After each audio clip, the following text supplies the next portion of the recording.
Bonjour à tous, bienvenue sur le plateau de territoire, de ce plateau des territoires, le plateau de Face au territoire sur TV5 Monde, avec nos partenaires de la presse quotidienne régionale, ouestfrance.fr, nicematin.com par contre, franceantilles.fr, lamontagne.fr et 20minutes.fr retransmettent en direct cette émission également et en replay bien sûr sur leur site réciproque.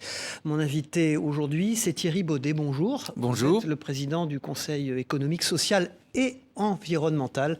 On ne l'oublie pas, ça a été rajouté, je crois, sous la présidence de Nicolas Sarkozy, cette appellation environnementale. On en parlera avec vous. On l'appelle le CESE et vous êtes la 3e Assemblée de la République. On vous connaît mal. On va tenter pendant 40 minutes en direct de vous connaître mieux. Une question à vous poser tout de suite sur cette guerre en Ukraine. J'ai lu que 12 conseils économiques et sociaux européens ont fait une déclaration commune par rapport à cette guerre. Qu'en est-il ? Oui, j'ai pris une initiative parce que j'ai considéré que toutes les voix comptaient et tous les symboles comptaient.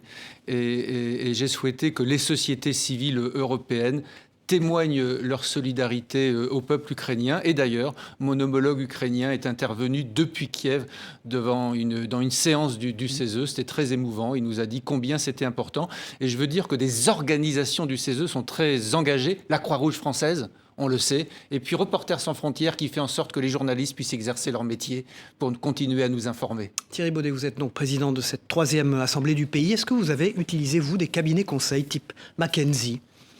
C'est arrivé, notamment sur les questions démocratiques.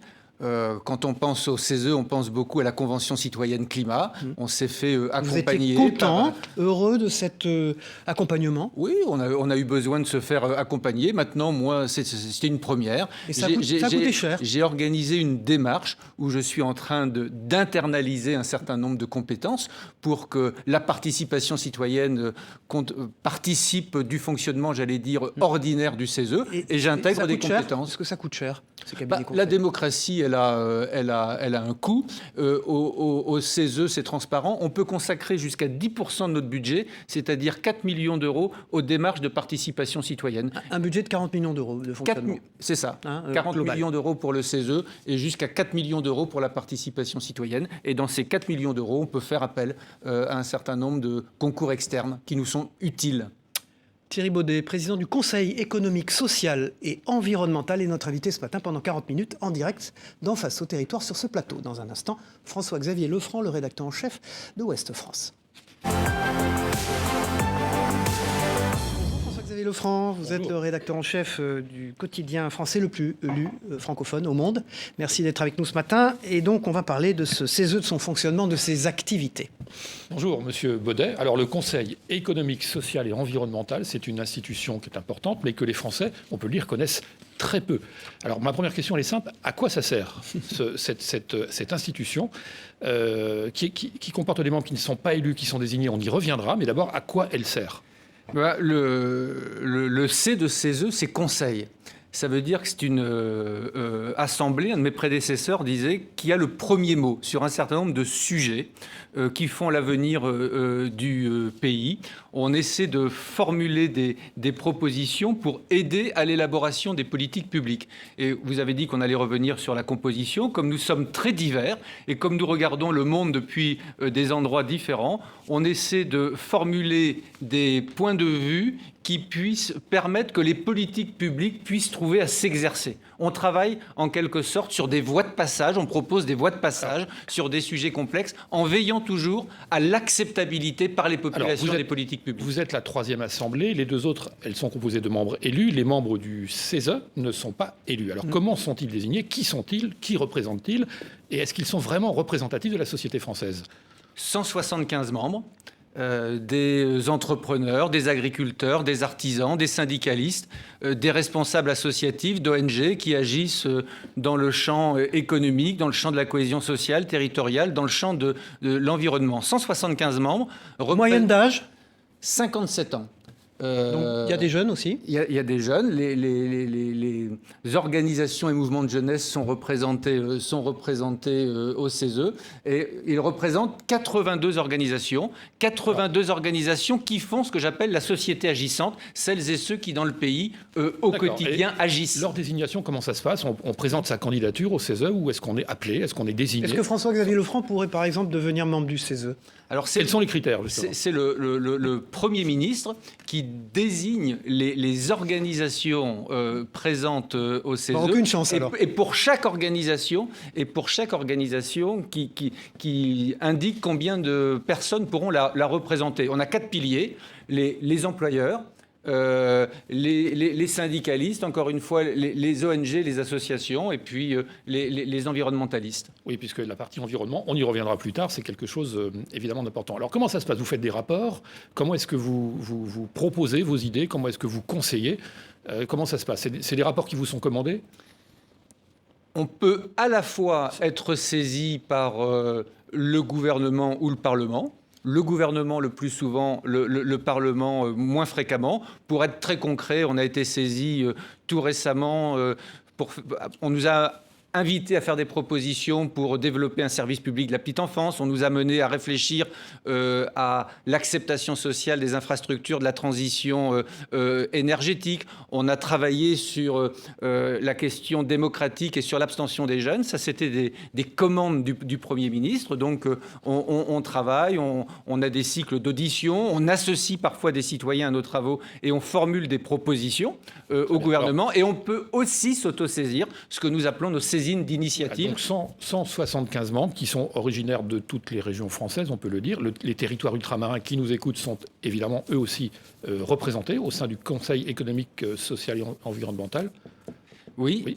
C'est une spécificité, 6 membres pour représenter les territoires ultramarins. Mais comme vous l'avez dit, les organisations qui sont présentes sur l'ensemble du territoire national désignent des membres venant de tout notre pays, à la fois dans l'Hexagone et dans les territoires ultramarins. On peut dire que c'est une assemblée qui sent bien la société française, qui la connaît bien, qui la représente bien, qui représente un peu sa diversité.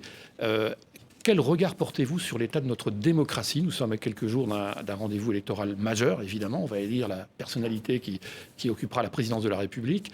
On a l'impression que notre démocratie est pour le moins fatiguée, que le système politique, ce qu'on appelle le système, qui inclut les politiques, les médias et tout le reste, s'éloigne des citoyens. C'est un ressenti, en tout cas, de la part des citoyens. Quel regard portez-vous sur la société française à quelques jours de ce rendez-vous, qui est important? Naturellement, au CESE, nous sommes préoccupés à la fois par la défiance qui s'exprime envers les institutions et d'abord envers les institutions politiques, et puis la montée de l'abstention. Je rappelle que lors des dernières départementales et régionales, 87% des 18-24 ans ne sont pas allés voter.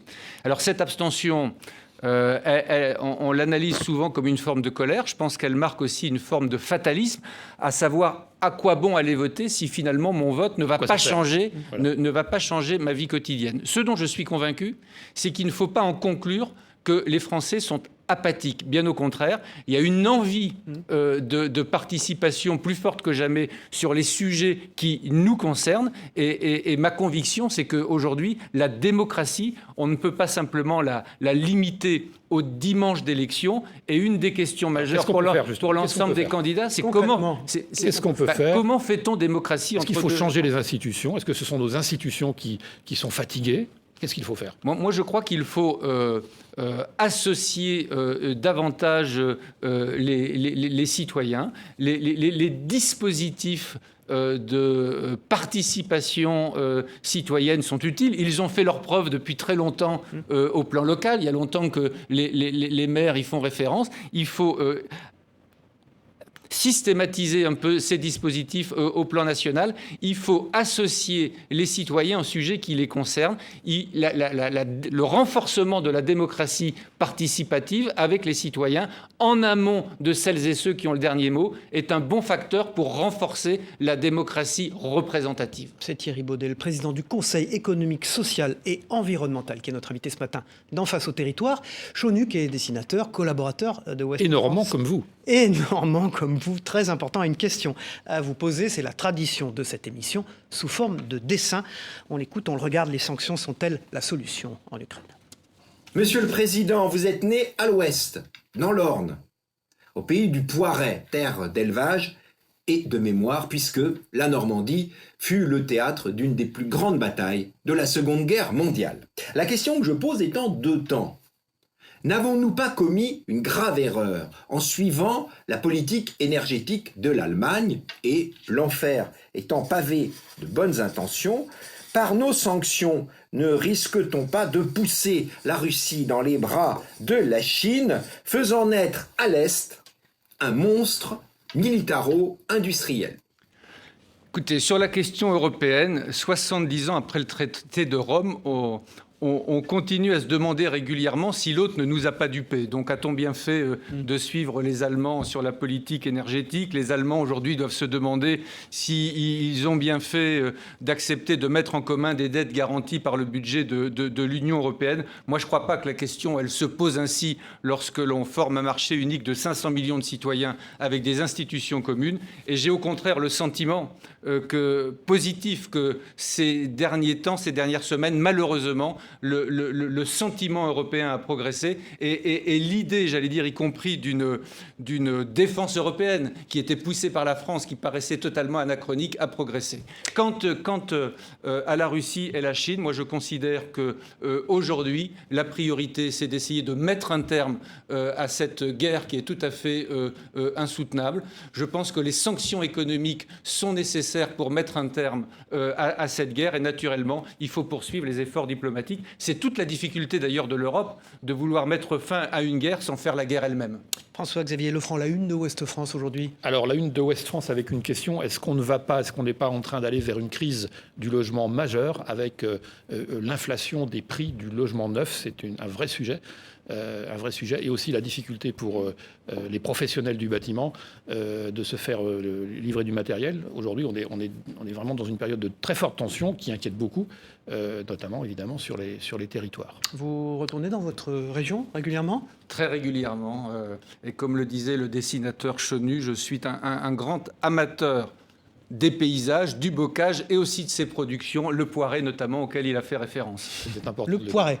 Le Poiret du Domfrantais, puisque vous êtes de Domfront. Merci François-Xavier Lefranc, rédacteur en chef de Ouest France. Le journal aux 600 cartes de presse, c'est ça? 620 journalistes professionnels à la rédaction d'Ouest France. Oui.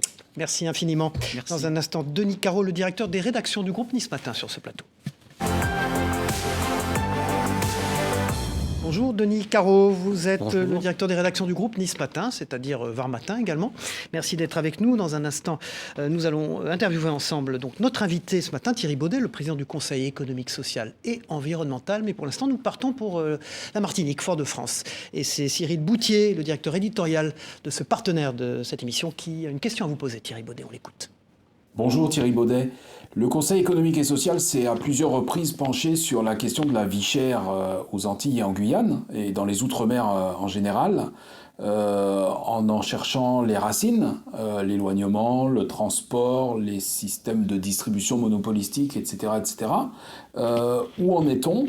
Votre institution a-t-elle pu avancer sur des pistes de modification en sachant que cette question de la vie chère rejoint totalement la question du pouvoir d'achat et de la hausse des prix en métropole. Voilà, le CESE et les départements et territoires d'outre-mer. On a une délégation aux outre-mer, c'est-à-dire qu'on fait un focus spécifique sur la question des outre-mer dans nos travaux. Et la question posée est aujourd'hui très importante. On sait combien les outre-mer sont dépendantes des importations, notamment pour les produits alimentaires de première nécessité. Et le renchérissement du fret, du carburant est un sujet majeur qui inquiète beaucoup.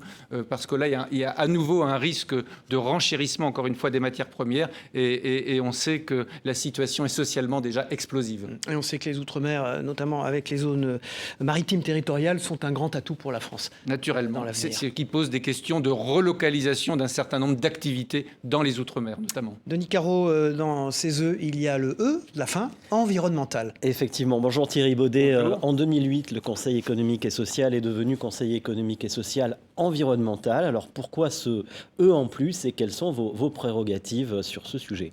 Écoutez, le E a vraiment apporté une assise plus forte au Conseil.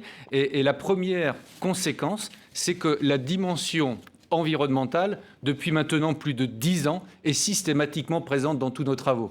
Quand on parle agriculture, naturellement, on parle de la fonction nourricière de l'agriculture, mais aussitôt, on ajoute une dimension environnementale, notamment en quoi et comment l'agriculture française peut contribuer à capter, à stocker le carbone. Quand on parle industrie et relocalisation d'activités industrielles, on pense simultanément verdissement de l'industrie. Quand on pense aménagement du territoire et notamment logement, on l'évoquait tout à l'heure avec la une de Ouest France, on pense d'abord aux passoires thermiques et aux passoires énergétiques. C'est vraiment au cœur de nos préoccupations. Et puis on a été sollicité sur toutes les grandes politiques publiques environnementales.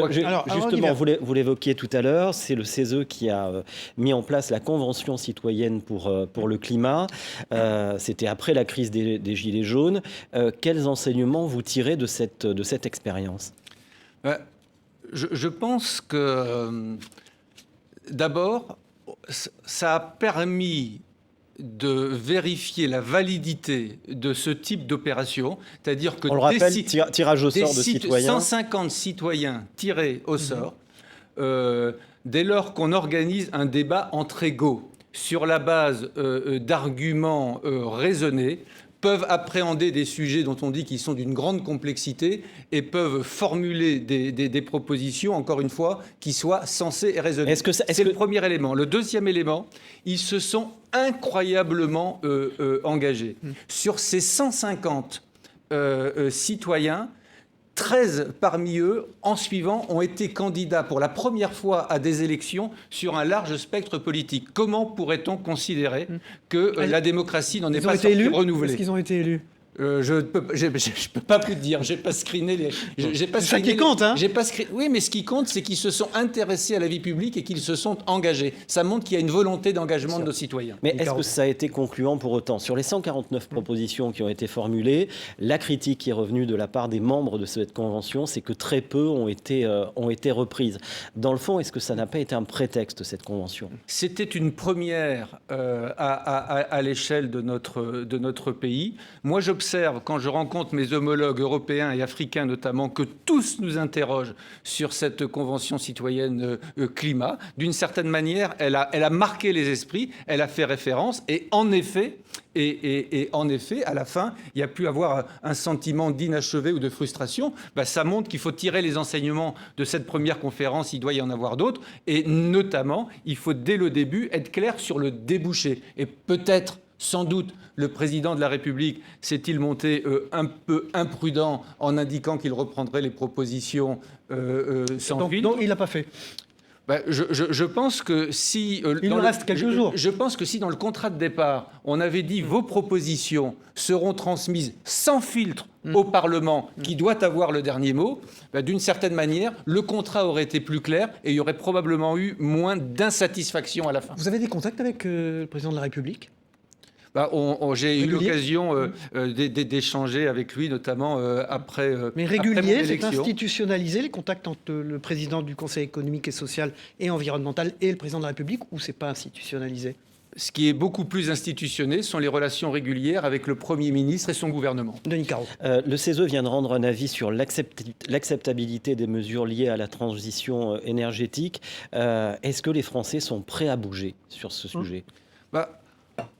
Ce qu'on s'est dit, nous, c'est qu'il fallait un programme national d'aménagement du territoire pour les infrastructures énergétiques. Tant qu'on ne passera pas par cette phase-là, et chaque fois qu'on prendra le sujet, j'allais dire, localement, on refera l'ensemble du débat on refera autant de fois le débat qu'il y aura de projets d'infrastructure. Donc nous, on a dit, il faut commencer par un programme national d'aménagement du territoire pour ces infrastructures. 2, on dit, il faut développer la concertation territoriale. Et 3, je crois que c'est assez novateur, on dit qu'il faut intéresser les territoires d'implantation. C'est en milieu rural qu'on va implanter les éoliennes, le photovoltaïque, et c'est d'abord pour fournir en énergie les grandes métropoles. On sait qu'en milieu rural, par exemple, il y a des services publics qui ont déserté, il y a des déserts médicaux.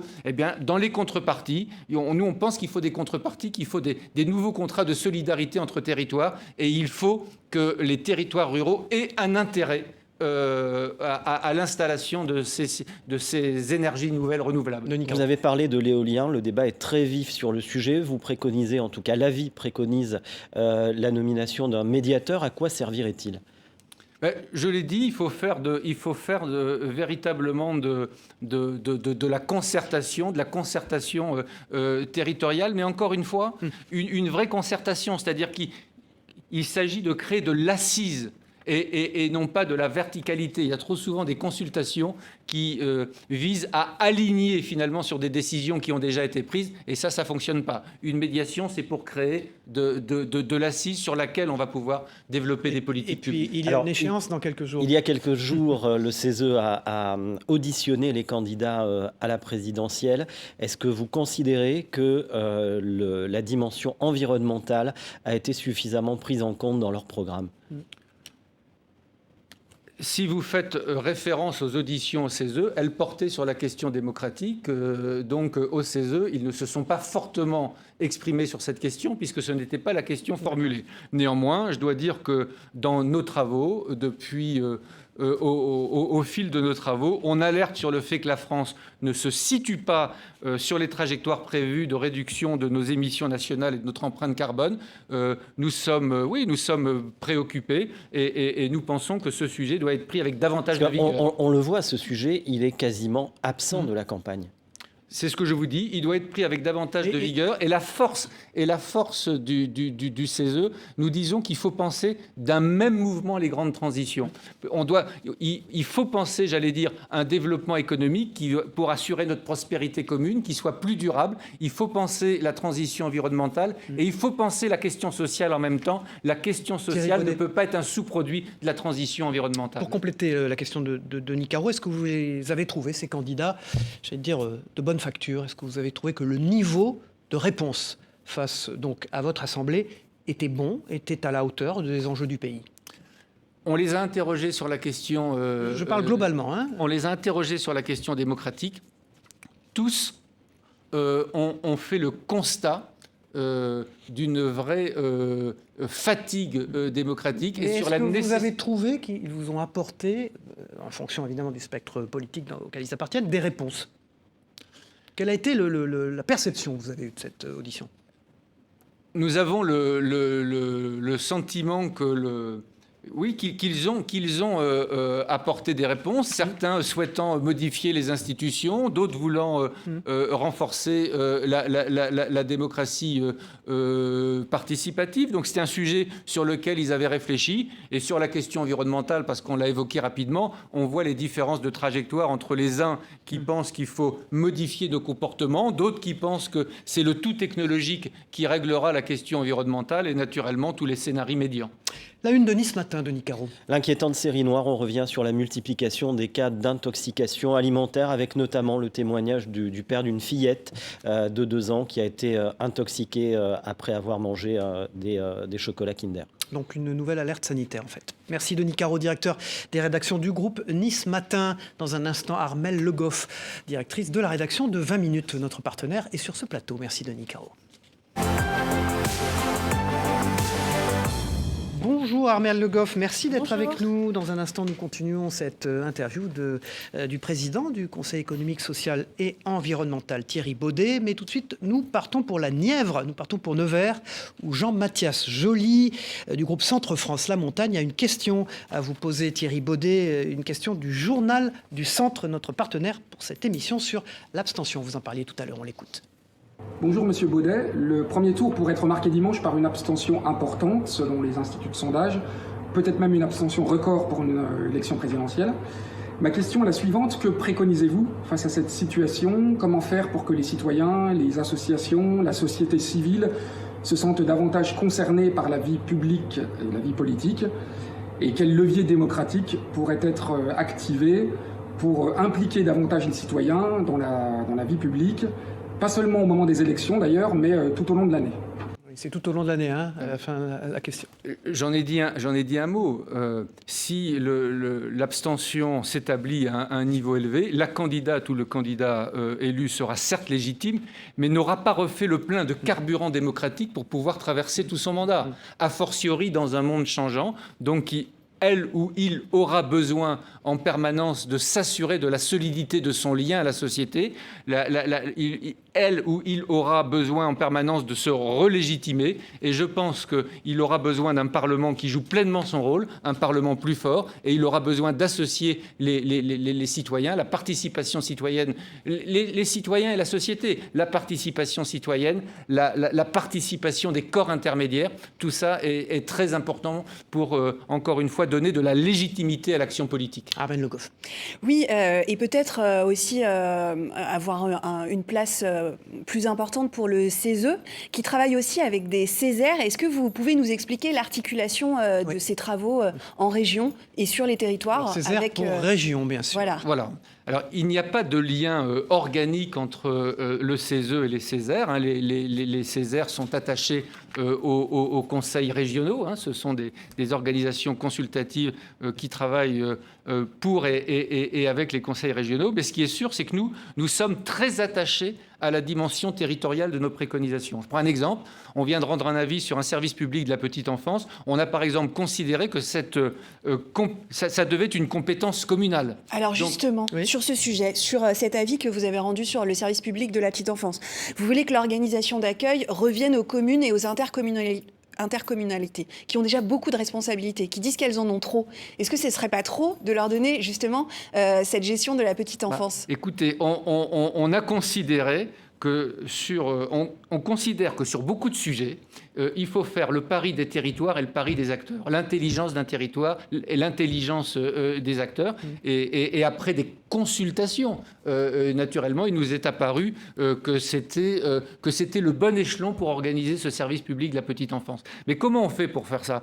On auditionne, j'allais dire, des acteurs des territoires. Les Césaires... On le voit sur les images, d'ailleurs, la manière dont ça se passe. Les Césaires peuvent participer à nos travaux. On rencontre des associations d'élus. C'est le hasard des calendriers. Hier, j'ai rencontré Carole Delga, la présidente de l'Association des régions de France, et le président d'Occitanie. Voilà, et le président de l'Association des maires ruraux. Donc on travaille beaucoup avec les élus. Cette question-là est très importante. Vous pensez que la France reste un État trop centralisé aujourd'hui ?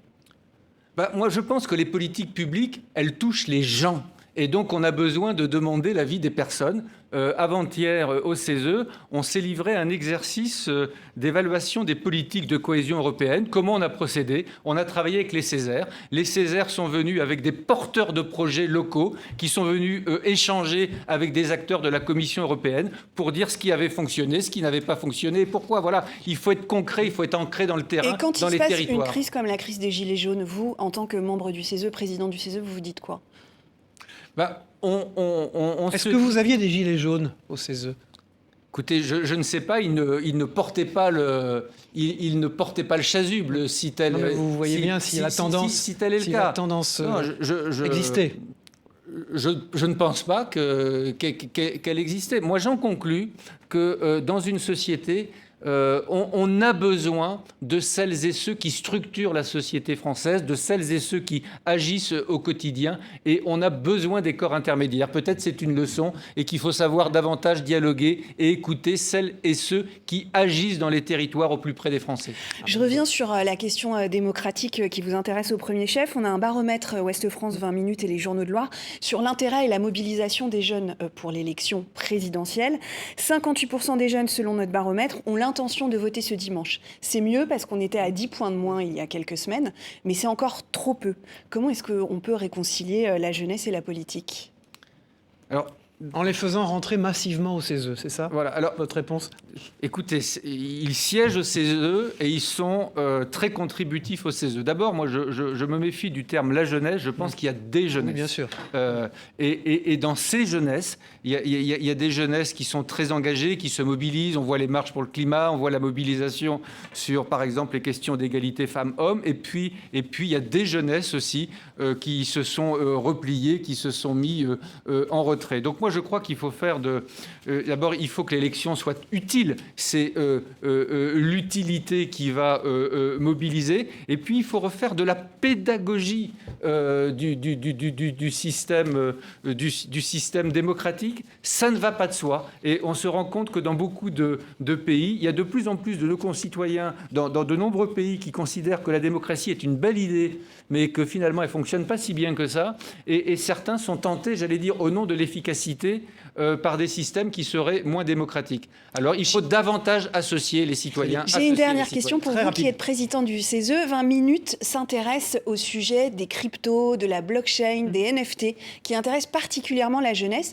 qui pourraient modifier l'économie des années qui viennent. Est-ce que c'est un sujet, par exemple, qui est dans votre champ d'intérêt au CESE ? Alors, ça pourrait être dans notre champ d'intérêt. Au moment où je vous parle, on n'a pas travaillé sur ces sujets-là, mais on travaille beaucoup, par exemple, sur la nouvelle économie, le digital, le numérique. C'est un sujet dont vous pourriez vous emparer. C'est un vrai sujet dont on pourrait s'emparer, on ne l'a pas encore fait. Eh ben, ça tombe bien, vous allez lire la prochaine édition digitale du magazine 20 minutes qui concerne le blockchain. La blockchain, exactement. 20 minutes, c'est un magazine qu'on fera paraître fin mai sur ces sujets. Et puis là, vous avez la une du journal. Voilà, les jeunes, on la carte en main. Sur la jeunesse qui se mobilise visiblement un peu plus pour cette élection, mais pas suffisamment. Merci beaucoup. Armelle Le Goff, directrice de la rédaction de 20 minutes, notre partenaire. Donc, joint venture, comme on dit, entre Ouest France et La Voix du Nord. Merci infiniment. Dans un instant, Demet Korkmaz de TV5 monte sur ce plateau avec nous pour les questions internationales. Bonjour Demet Korkmaz, merci d'être avec nous. Alors, vous connaissez Thierry Baudet, vous l'avez vu juste avant cette émission. Voilà, on ne peut pas l'imaginer, mais en fait, le CESE émerge à l'international. En tout cas, vous étiez la semaine dernière en Côte d'Ivoire et vous avez notamment été reçu par le président Alassane Ouattara. Il a été question de l'Ukraine. Qu'est-ce qu'il vous a dit à propos de ce conflit ? Le président Ouattara est très inquiet sur la question des céréales, du blé notamment.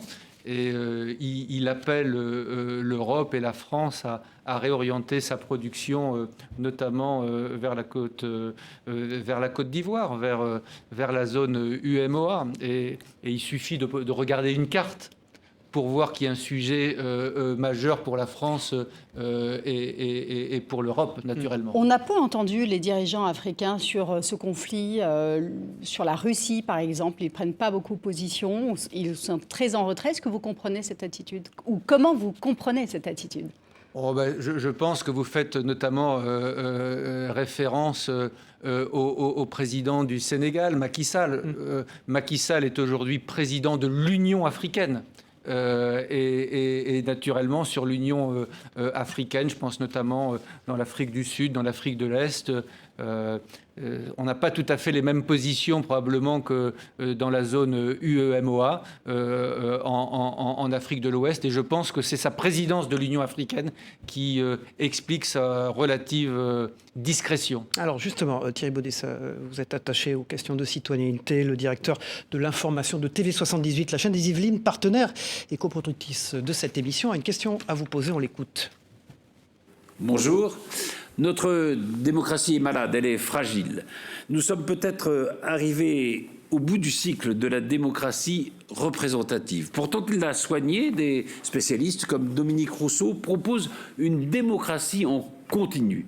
Ne serait-ce pas la plus belle réforme de votre Conseil que de devenir cette nouvelle Assemblée des citoyens ? Et c'est valable pour les CESE externes aussi. Alors, puisqu'il a été fait référence à Dominique Rousseau, j'aime beaucoup lui emprunter une formule. Dominique Rousseau, quand il évoque la démocratie représentative, il dit finalement dimanche, quand les Français vont aller donner leur voix, d'une certaine manière, après, c'est comme s'ils étaient muets. Ils ont donné leur voix, ils sont muets. Et en réalité, les Français, même après l'élection, ils veulent continuer à donner de la voix. Et je pense que c'est ça je pense que c'est ça le sujet. Il faut, encore une fois, faire démocratie entre deux élections. Il faut associer les corps intermédiaires, associer les citoyens. Et je l'ai dit, renforcer le rôle du Parlement. Thierry Baudet, selon un récent sondage du Parlement européen, seuls 52% des Français estiment qu'il est important d'appartenir à l'Union européenne. Pourtant, les Allemands sont plutôt d'accord à 70%. Comment vous interprétez cet écart ? Est-ce que l'Europe a échoué à entrer dans le cœur des Français d'une certaine manière ? Écoutez, moi j'ai le sentiment, on verra les enquêtes d'opinion dans quelques semaines et dans quelques mois, on s'en serait bien passé, mais j'ai quand même le sentiment que ces dernières semaines, avec la guerre en Ukraine, le sentiment européen a fortement progressé, le sentiment d'appartenance à une communauté de destin, à des valeurs communes a progressé, et on a même, j'allais dire, progressé sur le fait qu'il fallait doter l'Europe des instruments de sa puissance. Donc je crois vraiment que les choses ont évolué de ce point de vue-là très positivement. Et comment l'Union européenne pourrait contribuer à ce que les citoyens, les jeunes citoyens européens se sentent davantage concernés par cette Europe? Alors, là encore, l'Europe peut parfois paraître un peu lointaine. Vous savez, je fais un parallèle avec ce qui existe en France. Le CESE que je préside peut être saisi par les citoyens par voie de pétition.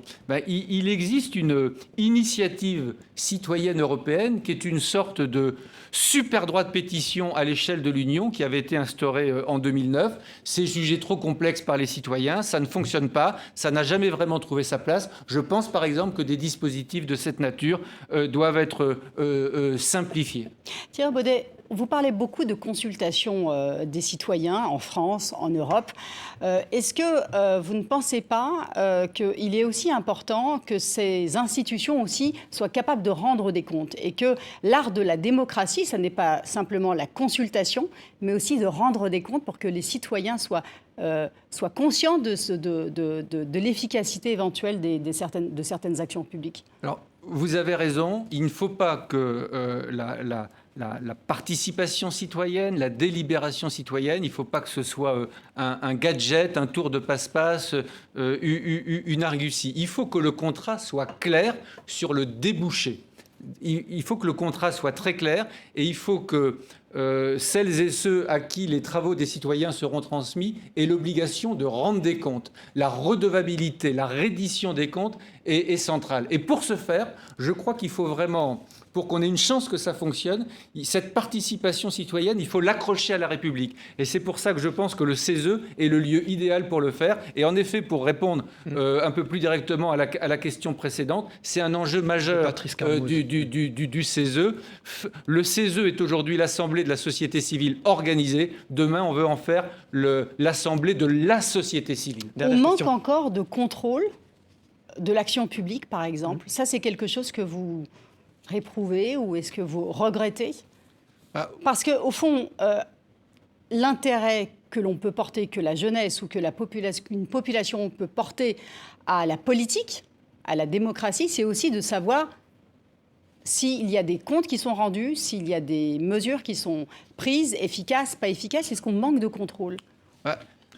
C'est la perception, par exemple, que nous avons au CESE. Lorsque nous remettons des avis au gouvernement, quand il nous les a demandés, nous avons parfois jugé que le retour qui nous en était fait n'était pas suffisamment précis. On a progressé, mais la question de la reddition des comptes est un sujet majeur. Avec quel Premier ministre, puisque vous l'avez expliqué, c'est l'interlocuteur du Conseil économique, social et environnemental, avec quel Premier ministre avez-vous le mieux travaillé? Donnez-nous un nom. Non, mais écoutez, moi j'ai été élu, ça fait tout juste une année. J'ai connu mais vous avez l'historique deux premiers ministres, Édouard Philippe et Jean Castex. Et je considère que nous avons noué des relations de travail de qualité avec les deux premiers ministres et leurs deux gouvernements. Une question. Ils ont leurs questions. Oui. Ils sont légitimes à nous les poser et nous avons nos réponses. Combien c'est rémunéré un conseiller au Conseil économique, social et environnemental? On est à 3 000 € par mois, de l'ordre de 3 000 € par mois. Avec des avantages, vous savez que les Français sont très sensibles à ça. Est-ce qu'il y a des avantages liés à cette fonction? Il y a une caisse de retraite. Il n'y a pas d'autres avantages liés à cette fonction, si ce n'est que naturellement, on a dit que les conseillers étaient pour beaucoup en province, quand ils viennent à Paris, leur transport, leur hébergement, leurs frais de restauration sont naturellement remboursés. 40 millions d'euros de budget de fonctionnement en augmentation, ou vous faites des efforts de bonne gestion pour diminuer cette dotation? Non, il y a une stabilité. Il y a une stabilité du budget. Alors que nous avons été réformés en 2021, nous avons une nouvelle réforme à mettre en œuvre. Nous avons de nouvelles missions, la participation citoyenne, le lien avec les territoires, et nous le faisons à budget constant, ce qui montre que nous avons su faire des efforts d'optimisation